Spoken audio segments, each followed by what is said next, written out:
do absolutely agree that we are, to a certain extent, fueled by history. History is in the room. History guides how we act, what we understand, what we believe, and then what we do. But I believe that we can always write a new chapter.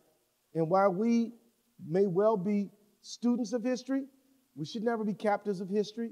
It is from the land that we get the food that sustains our lives. It is from the land that we get the materials needed for housing and clothing.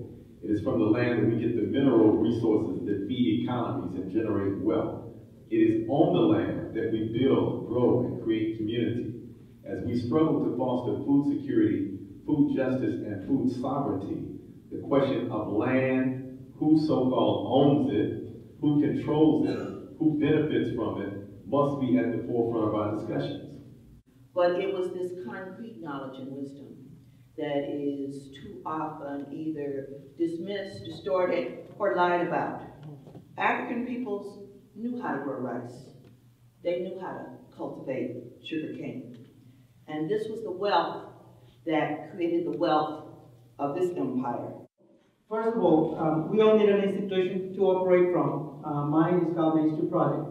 It has a vision that aligns with my aspirations, so I'm very happy to be part of this organization.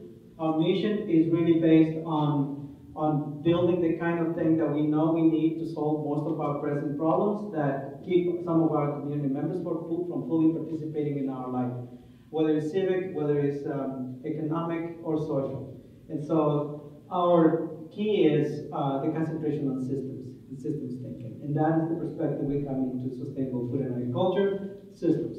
So despite the fact that I was feeding chickens this morning, I wasn't feeding chickens because I raised chickens. I was feeding chickens because we are raising a new system under which we can take over the whole country in a way that we can transform how poultry is grown in this country. So at the end of the Civil War, white Southerners obviously knew how to grow cotton, and it's all about cotton. The Southern economy is a cotton economy. Cotton is the biggest industry in America at the time, and slavery, which was an industry unto itself. Slavery is arguably the second biggest industry in America, maybe the biggest, depending on how you measure it. And of course, the entire country relies on slavery and cotton, not just the South. It's all grown in the South. The slaves all live in the South.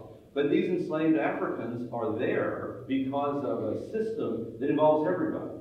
And slavery was a kind of Microsoft. It had a presence in the economy of that era, the way that Microsoft or Apple does today. All people at all times should have access to fresh, healthy, affordable food. But that key idea, with the addition from a food justice, equity, and fairness perspective, that the people who consume the food should also have ownership of the means of production and exchange of that food so that they gain the economic benefit of that system of production and exchange. As we try to move forward this idea that we have to have more citizens, leaders involved in global movements,